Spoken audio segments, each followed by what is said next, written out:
Why is Russell Wilson the most important player in terms of the team having success here in 2023? We'll tell you why, and we'll tell you about some supporting cast around him as well for this team. You're going to get that and much more on today's brand new episode, Locked on Broncos. You are Locked on Broncos, your daily Denver Broncos podcast. Part of the Locked on Podcast Network. Your team every day.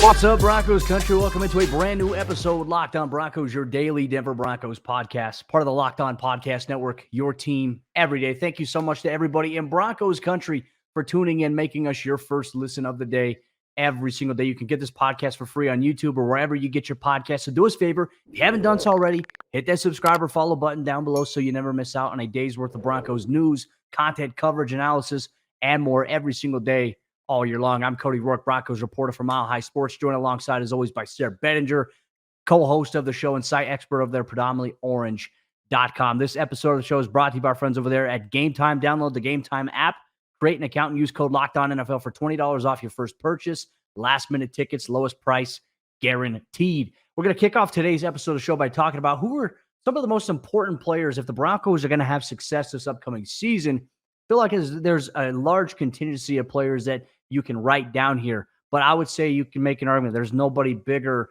than Russell Wilson in terms of determining if he has a successful season, the Broncos themselves will be successful. Do you agree? Do you disagree with me here? Cody, I think that Russell Wilson is undoubtedly the number one player on the Broncos right now in terms of their key to success this coming season, right? And I know we've done a lot of talking all offseason about all 90 players on the roster. So oftentimes during the offseason, your primary starters, unless something goes down injury-wise or in the preseason, you don't really talk a ton about those guys. I mean, yes, you do, but Russell Wilson, it needs to be brought up now that we're really at the eve of the regular season starting. If he can bounce back in 2023, the Denver Broncos, as we discussed last year on the podcast around this time, they could be contenders in the AFC West. And what do I mean by contenders? Well, if you get to the playoffs, anything can happen. So I think that's what I'm talking about. They can get to the playoffs. And when they get to the playoffs, if Russ is playing good football, anything can happen. And now it is going to be a gauntlet to get there. But look, Russell Wilson, almost every year of his career, what did we come to expect of him? We came to expect borderline top 10 or better play at the quarterback position. You always expected the Seahawks to be in contention in the NFC West. You always expected them to be in the playoffs. And quite frankly, I think that we should be getting that guy. I mean, the Broncos paid, not me. I didn't pay a cent, but the Broncos paid a lot of money to get that version of Russell Wilson. And I know that he feels that pressure, but I also know that Sean Payton being there, I think has really just helped Russell really change back his frame of mind to, I no longer have to be 2012 Peyton Manning. I can be the guy that I've always been. And I think that's going to help him a lot. And that's the hope. And look, if Russ is not the most important player to the team's success, they're not going to be very successful overall here. And if he struggles, they're going to struggle more than likely. But I'm very curious to see how Sean Payton kind of bridges the gap. I have such a strong appreciation for watching Sean Payton coach. And look, we were at Thursday's practice in Dove Valley, and just the way that he explains the intricacies of offense and defense and teaches. I mean, I was making a joke with our good friend Andrew Mason. I said, I've seen more coaching from Sean Payton than we saw all from Nathaniel Hackett last year. We just seen that in the span of training camp here. But obviously, no doubt, Russell Wilson probably not going to be argued at all as the most important player for the Broncos' success. But let's talk about, it's not just a team. It's not just a sole player game. It's a team game. And while Russ has to play better, I think also the people around him have to be better as well. Sayre, I think if the offensive line is not in a very good spot, I think that Denver is going to have a hard time having success. And that's really where they went in the offseason here. They've invested so much money in making sure that the O-line is better. Still a lot of questions until we see otherwise, right? Like, you make the investment, but how are they going to look come regular season mode? How are they going to look when the games matter? To me, I think that's probably equally as important as maybe how Russell Wilson plays this upcoming season, because we saw last year when he didn't have an offensive line that was good in front of him, he struggled. He took more chances and more risks, and ultimately it hurt the Broncos. I think the offensive line has to be the next important thing that we talk about here. If Denver's going to be successful, the offensive line has to be better. Especially because this team wants to build an identity of running the football, right? And it's not just about the 63 or whatever it was sacks that were given up by the offensive line last year, which of course, these guys that are on the team currently can't all be guilty by association. A number of them weren't with the Broncos last year. Lloyd Cushenberry didn't play a lot of the season last year, but I think, Cody, it starts with dominating on the ground, and that's going to make everything just so much easier, right? We talked about in the preseason kind of being worried a little bit about Ben Powers at left guard and Mike McGlinchey missing time at right tackle. But in reality, over the course of a full game, let's not even talk about an entire season, but over the course of a full game, right? The flow of a game is going to be so much different than when your starters are out there for just a handful of snaps and you're trying different stuff. You're trying to either execute a script or you're trying to get looks at players. It's going to be so much more, so much different in that sense, because look, you may not be always, trying to pass for a 3rd and 4 or whatever it might be. And the situation is going to be different is what I'm saying, right? It's going to be different to where like, Ben Powers, they may be establishing their dominance on the ground all game, and therefore he's not really having to pass protect in obvious situations like that as much, because the offense is kind of in a desperation mode when they're limited in snaps in the preseason. So I kind of view the game flow helping this offensive line, because the Broncos still only have 4 wide receivers on their 53-man roster as we sit here, Cody, and they have 4 tight ends as well. They are going to run the ball a lot, and the offensive line is going to be key to making sure that part of their game is consistent every single week. And I think another position we can look at too, I think the edge rushers, pass rushers, and not just really the outside linebackers. I'm talking about the defensive pass rusher. We're talking DN, D tackle, outside linebackers. These guys, you have to generate and fluster more quarterbacks. I mean, that's really the thing. If your offense, and this is what I think where the formula is, and we saw in that 3rd and final preseason game, offense controlling the time of possession. I think it was like 36 minutes to 23 minutes overall combined there against the Rams. And they ran the ball really well. The defense was playing smothering. They were able to get after the quarterback. They were able to generate takeaways. And you need to be able to do that in the regular season against the tougher competition, because if Patrick Mahomes, and we're going to use him as an example, or even like Jimmy G and the Las Vegas Raiders, if they come out in each of their drives or 14, 15 plays, taking time off the clock and leading into points, something is wrong. You can't have that happen. And it minimizes your window to capitalize on opportunity. And it makes, I think, the room for error a little bit bigger here for the Broncos, especially on the offensive side of the ball. It puts them in some tough positions, but this is where I think coaching and I think just a new philosophy on the way that they go about how they approach game week, how they approach maybe a game plan. It's so different right now under Sean Payton. And I think I'm excited to see maybe how that turns out a little bit here for the Broncos. But Broncos country, those were I think the more important positions and players that we identified. Obviously, everybody on the 53-man roster, it'd be cliche for us to not say, okay, hey, everybody's important. Yes, that's true. But if the Broncos are going to take the next step, who are the most important players? Did we miss anybody? Let us know if you're listening wherever you get your podcast, or if you're watching on YouTube, drop it in the comments down below here. But we're also going to share a little bit of an update. What does the Broncos salary cap look like post 53-man roster here? And could they do any maneuvering in season? What type of moves could we see from them to maybe set the table ahead of the start of the regular season? Well, you're going to get that on today's episode, Locked On Broncos. This episode of the show is brought to you by our friends over there at FanDuel Sportsbook. Get ready for the NFL season with incredible offers from FanDuel, America's #1 sportsbook. Right now, new customers, they can bet $5 and get $200 in bonus bets guaranteed. Plus, all customers who bet $5 will get $100 off NFL Sunday Ticket from YouTube and YouTube TV. Let me play that back for you here. Let's go to the instant replay. All customers who bet $5 will get $100 off NFL Sunday Ticket from YouTube and YouTube TV here with FanDuel. Now is the best time to join FanDuel. The app is easy to use, and you can bet on everything from spreads to player props and more. Russell Wilson over under touchdown passes. Broncos over under 8.5 wins this upcoming season. Where are you lying on that? Well, FanDuel has all the action where you can put your money on the line on those things as well. So visit FanDuel.com/lockedon and kick off the NFL season with an offer that you won't want to miss. FanDuel, official partner of the NFL. Where does the Denver Broncos salary cap situation stand? How about their 2024 draft picks as well? We're going to talk about the assets available to this team as we head into the season. How flexible will things be for George Payton and Sean Payton? We're going to get into that. But before we do, got to give a mile high salute and huge shout out to every single one of you everydayers out there. For you everyday listeners of Locked On Broncos, you know that Cody and I, for the last handful of months, together with all of you, we've been breaking down this 90-man roster. We've been making predictions. We've been talking about expectations. We've been talking about sleepers. Now we're ready for the regular season to start. And I couldn't be more excited. And Cody and I, we can't be more excited to share that with all of you. So you know, you can find Locked On Broncos free and available anywhere and everywhere that you listen to podcasts. And you can also watch us on YouTube, which is one of my favorite ways to watch our show, Cody, and other shows across the network. Just a great way for people to interact as well in the comments section. You can let your voice be heard, interact with other members of Broncos Country. And Cody and I love to look at what you're saying, to see what everybody's feeling, get the pulse of Broncos Country, right? So we really appreciate every single one of you for engaging with the show and listening however you choose to do so. So thank you. Thank every single one of you. Cody, let's talk about this. The Broncos have $11.1 million in current salary cap space, roughly a little bit more than 11.1 million, according to overthecap.com. Now, previously, we were only counting the top 51 contracts on the team in terms of cap space. Now we are counting all of the 53 active roster players.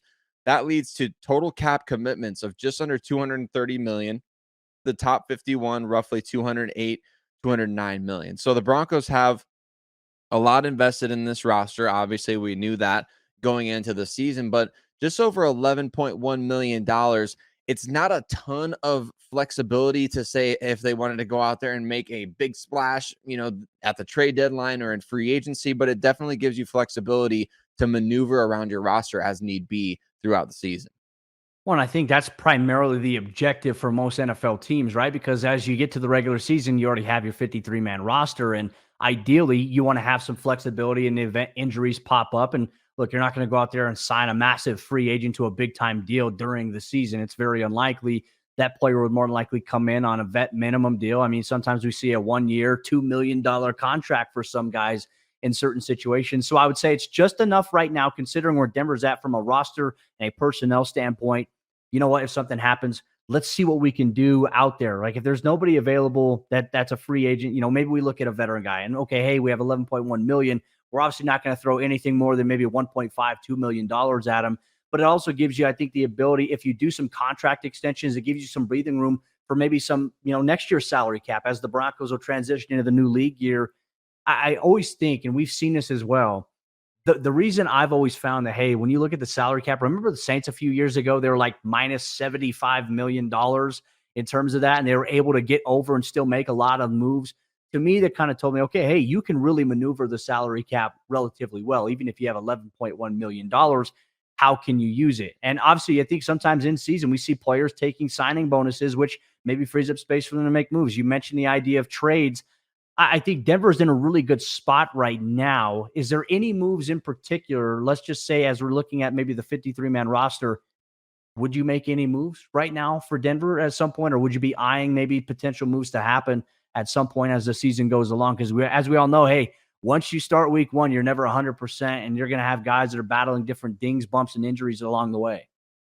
I think the wide receiver position really stands out to me, Cody. And I know I beat that drum how many times on this show and everywhere else that you can find my takes. But look, the Broncos have 4 wide receivers right now. And I guess I heard as of practice on Thursday, maybe Jerry Jeudy doing a little work on the side field there. So maybe the hamstring god that is Bo Lowry and his staff, like maybe they're getting him back on the field a little quicker than expected. But even so, the Broncos obviously haven't learned from recent history, it seems. I mean, they've only got 4 receivers on the active roster. They do have a number of receivers on the practice squad who can be called up. But I think that's one position to me where I would be looking at as of right now to see, okay, if Jalen Reagor clears waivers, or if maybe they put in a claim on him or somebody like him, just a younger receiver, maybe with some upside who could contribute. I think that's something to look for, because really the Broncos right now, you've got Courtland Sutton, Jerry Jeudy, who is coming back from a hamstring, and then you've got Brandon Johnson and you've got Marvin Mims. And one of those guys is a rookie. One of those guys is hurt. One of those guys is Brandon Johnson. So, I mean, I don't know if the confidence is misplaced, or if maybe I'm going to be eating crow here in a couple weeks of saying, wow, like, yeah, they were right about Brandon Johnson, or wow, Marvin Mims is much more ready for the regular season than I expected, or Jerry Jeudy's going to come back much quicker than I expected. But I think wide receiver is definitely one of those position groups where I would say, hey, the Broncos may need to keep an eye out for some people. I'm very curious as you were saying that. I thought in my head, like, how many people are listening to Sayre talk about this? And then he mentions the name Jalen Reagor. I wonder how many people are like, why is he mentioning Jalen Reagor for? That's Broncos country has a tendency to just absolutely harp on Jerry Jeudy, even though that really dropping passes isn't necessarily a really big issue for him, but it's a magnified issue. He has one, it becomes magnified.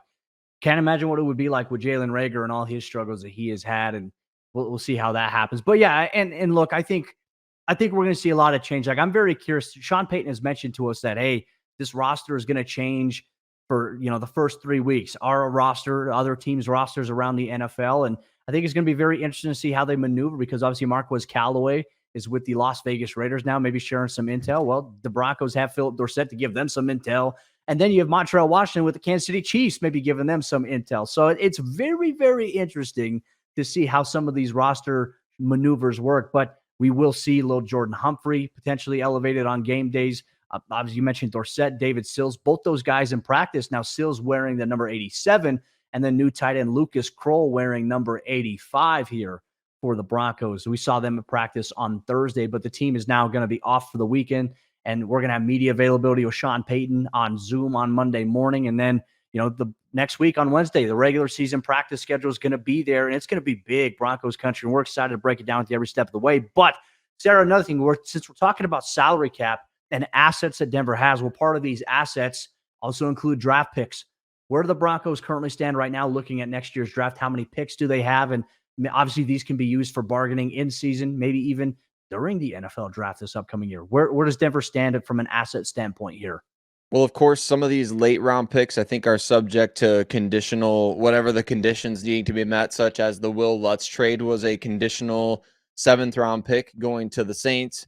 But as of right now, it looks like the Broncos have 6 selections for the 2024 NFL draft. They, of course, have their own 1st round pick for the first time since 2021, which will be nice to have. And I think they will keep that at pretty much any cost, because they don't have a 2nd round pick, which is going to the Saints in that Sean Payton trade. But the Broncos do have a 3rd round pick. I don't know for sure. I guess I don't know if it's been announced just yet, Cody, if their 3rd round pick is the one that they are getting back from the Saints, or if it's their own 3rd round pick, because one of their 3rd round picks is going to the Seattle Seahawks from this past year's Riley Moss trade. So the Broncos have a 1st, they have a 3rd, whether it's their own or the Saints. They have a 4th round pick, and they have 2 5th round picks and a 7th. So right now, no selections in the 2nd or the 6th round for the Broncos, but 6 picks in total.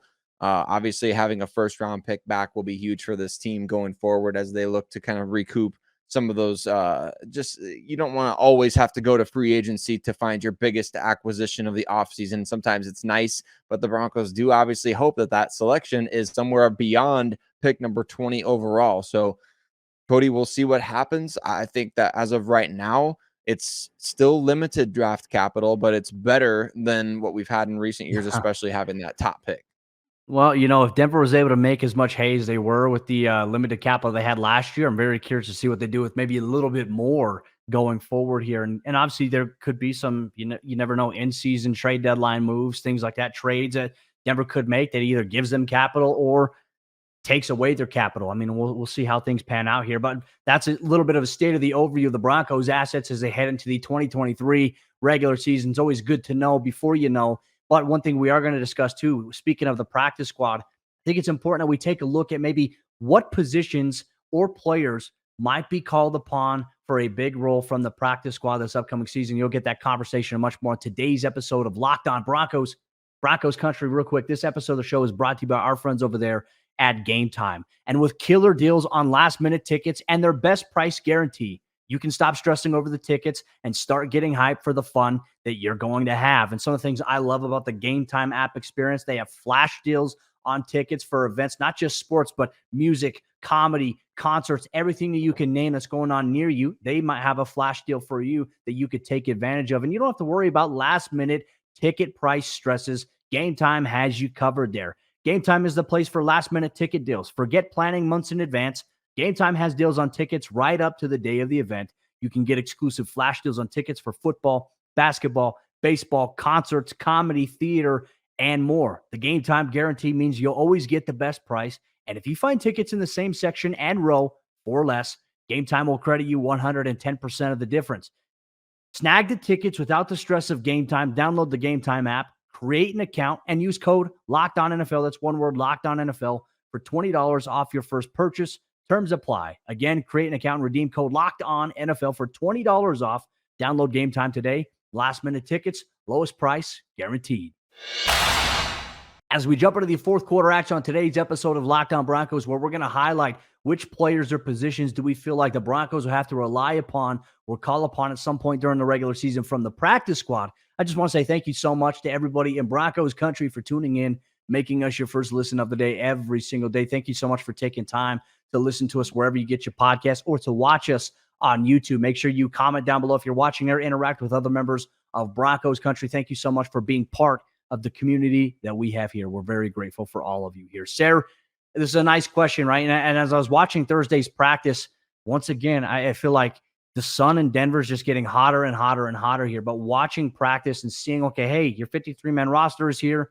All of your players that are on the practice squad were in attendance on Thursday. It was nice to maybe see, okay, hey, there's these different body types that they're working with. Okay, what type of role might this guy be able to play? And look, obviously with the ability to elevate players from the practice squad onto the game day roster, I think is a great tool to have and gives the Broncos certainly many options here to look at. I think cliche enough, probably the one that we'll probably see called upon the most to start is going to be wide receiver with guys like Lil Jordan Humphrey, potentially David Sills the fifth. And I do think we'll see quite a bit of obviously Philip Dorsett, who's got some speed, has got some wheels to him, man. And I'm very curious, where are you at on this subject?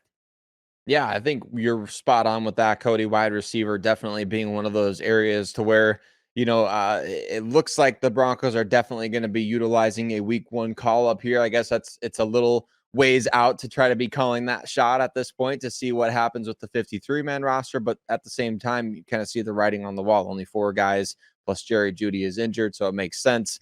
I think wide receiver would be interesting. You know what I found very fascinating too, Cody? This is not a non-Broncos related note here really quick, but Brett Maher signed with the Rams practice squad, who don't have a kicker on their 53-man roster. We could see one of the ideas that I initially had when this practice squad rule came out was, hey, screw the kicker for a couple weeks. If you don't know who your guy is, bring him up off the practice squad and keep your 53-man roster the best 53 guys that you can possibly keep. So the Rams kind of taking a little advantage of that, which I like to see, but wouldn't be surprised back to the Broncos running back position as well. We know Dwayne Washington was kept on the practice squad for special teams ability mostly. Tyler Beatty obviously was kind of a favorite at one point for that running back 3 spot. So wouldn't be surprised, although we're all excited to see Jaleel McLaughlin sprinkled into the mix there. Wouldn't be surprised if the Broncos do use a 4th back at some point for especially special teams purposes. Well, and I wanted to get your thoughts on this. I actually came away pretty impressed with Dwayne Washington in that final preseason game. I just think he's a big guy, runs downhill, and has some explosiveness to him. And you can definitely see kind of where Mike Boone was at last year for the Broncos. You know, he didn't play much on the offensive side of the ball for them, but he did play a lot on special teams. Could he maybe be in line for an elevated role there? I mean, I look at Dwayne Washington as probably the one guy, and Beatty, because Beatty played quite a bit of special teams last season for Denver. I could see these guys just being elevation simply for the special teams factor for them as well, because you also have to factor in, you have a 53-man roster, but you're only allowed a certain amount active on game day. It's not all 53 there. So that is something to monitor here for Denver. For me, I maybe even looking at another position as well. I think defensive line. I mean, when you stash guys like PJ Mustipher and even Tyler Lancaster, who was apparently close to making the 53-man roster, to me, it makes a little bit of sense that, hey, if you got guys that are banging, dealing with banged up, knees, ankles, whatever it may be, toes, you need some extra guys, some extra beef on the line. And look, I think against Josh Jacobs, I think you have to kind of have a bigger offensive line. I think you have to have more offensive linemen, kind of what we saw them do against the Tennessee Titans. Granted, though, the Raiders are a little bit different because they can spread you out a little bit. They have prolific receiving weapons. So I don't know if Denver could get away with doing that, but you do need some size in that D-line to stop a guy like Josh Jacobs. You definitely do, and I think those guys are obvious. The Broncos kept a lot of defensive linemen on the practice squad, even after keeping quite a few on their active roster as well. So we know that's a position of emphasis for them. Maybe they're still in a little bit of evaluation mode. Maybe it's going to kind of be a week to week thing where, like Tyler Lancaster, like you said, maybe he comes up and plays over even a guy like Elijah Garcia at this point, who we know the Broncos like his long-term potential. But that's kind of where this practice squad call-up situation and rules from the NFL really benefits your team. Like, you don't have to cut a guy like Elijah Garcia now, whereas you would have in previous years. You don't have to cut him now in order to get the more experienced guy on the field. You can cut the more experienced guy who's not going to be even subject to waivers. Like Lancaster wasn't even subject to waivers. He's a vested NFL veteran. The Broncos able to cut him, bring him back, and he may play week one, even a bigger role than a guy on the 53-man roster. So there's so many benefits, so many ways to manipulate it. And like you said, Cody, there's really the game day active rules is one of the weirdest things that I hope the NFL looks into changing next. I don't understand why you would want teams to have less guys available after what we saw last year, especially at QB, but it's just a weird deal. So I think for the Broncos, they'll be smart about how they utilize it. They'll make sure they have all the right guys out there for personnel, especially going up against a team like the Raiders. And like you said, it's going to be all about defending the run first and the Broncos running the ball first. So maybe an additional one there could be offensive line. Maybe you bring up somebody there with Palczewski here, but the Broncos do have a lot on their 53. So we'll kind of have to wait and see. I think, Cody, it's nice to have these rules, though. 16 practice squad players, couple call-ups a week, benefits teams greatly. Gives you a chance to develop some young guys that you feel like can maybe fit part of your vision. There we go. Take another drink, folks. In terms of what you want to do in the future here.